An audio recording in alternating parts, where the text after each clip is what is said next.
there was a time, 150 years back, Pope was prisoner.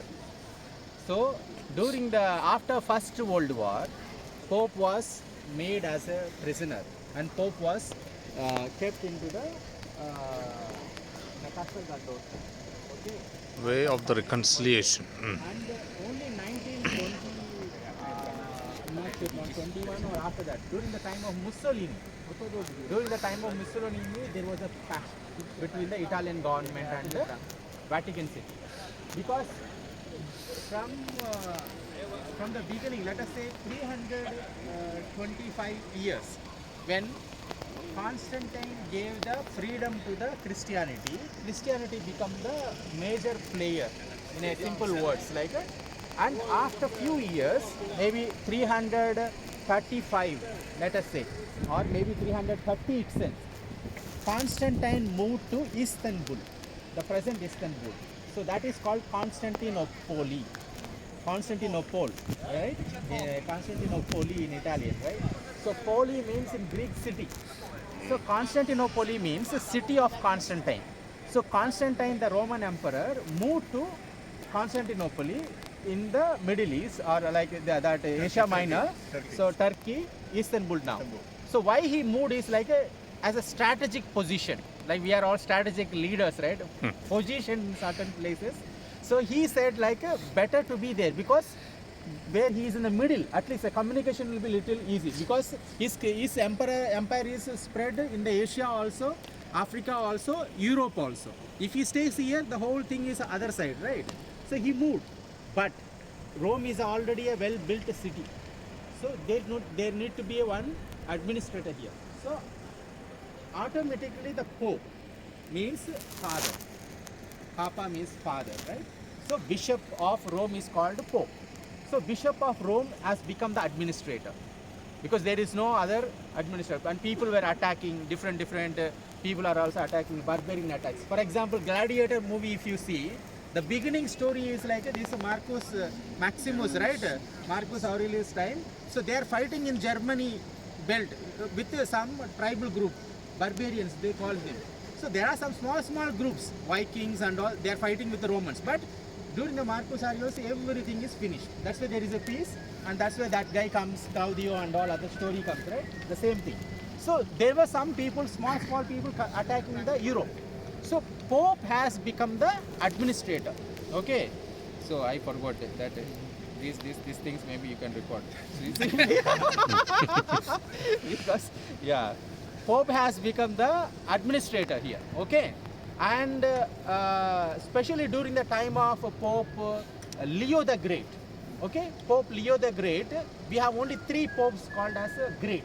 Okay, Leo the Great, Gregory the Great, and there is one more pope. And maybe future, if the next popes and the next bishops are okay, John Paul II becomes a great. Okay, why Pope Leo the Great is like, when during the time of Leo the Great, Rome doesn't have the administrators. So there is no military leader here, and there is one king Attila, is coming from Germanic tribes, and he want to destroy the Rome. And Pope Leo the Great goes and meets him, and when he goes and meets this Attila king, everybody was thinking like he might kill. And Attila's famous thing is like, when Attila passes, there won't be any grass for 100 years, which means like he will burn and ruin that place like anything. You cannot even cultivate. So that much destruction this person. And Rome is already maybe 4,000 years, like 300, at least 2,800 years story, Rome, because the Rome city is goes to 800 BC, and now after that Christ 2,000 years. So 2,800 history, it will just destroy when Attila goes.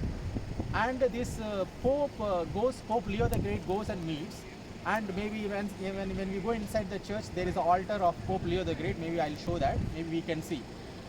There are 2 saints, patron saints for Rome, Peter and Paul.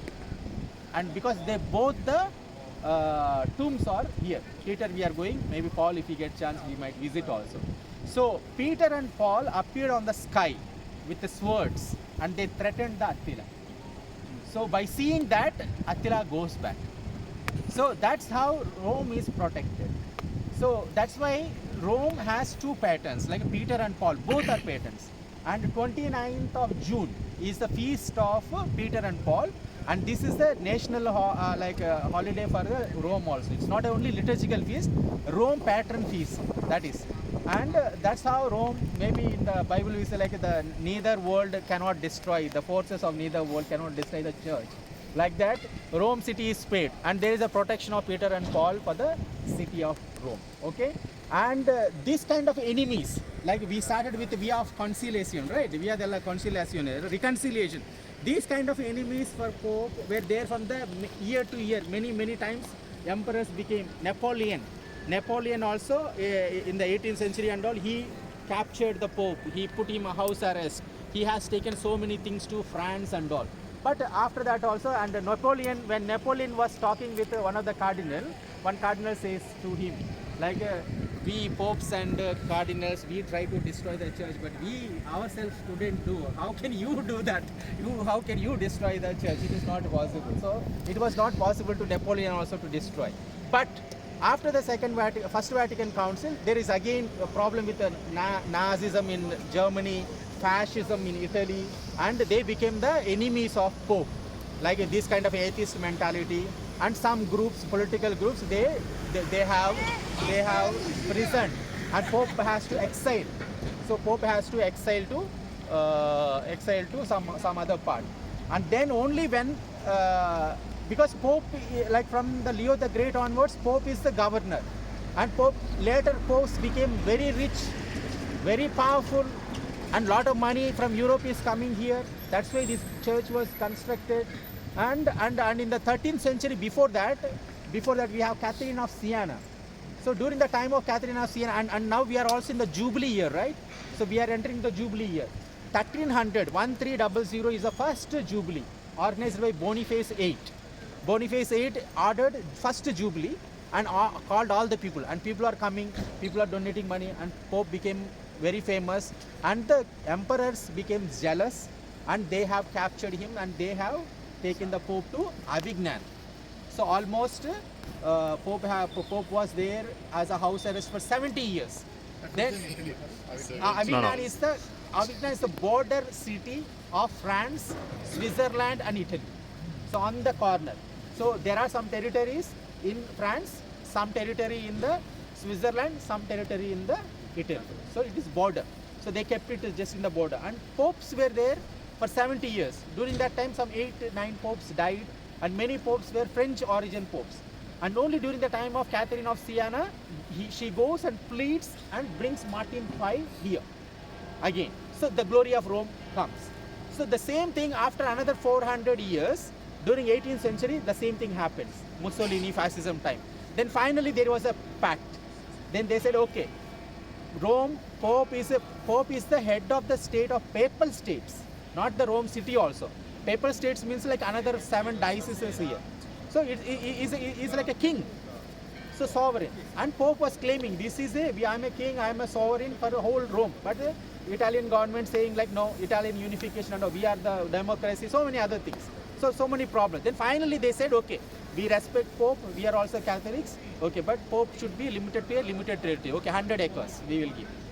Vatican City, you claim that, and you are a governor, you are the president, you are the sovereign of 100 acres, that is called Vatican City. So we decided, and that is a pact. That is called reconciliation. So this is the way. So then the Italian government, they have demolished, there are some houses here. They have demolished and they made this way, and they made this way as a reconciliation. So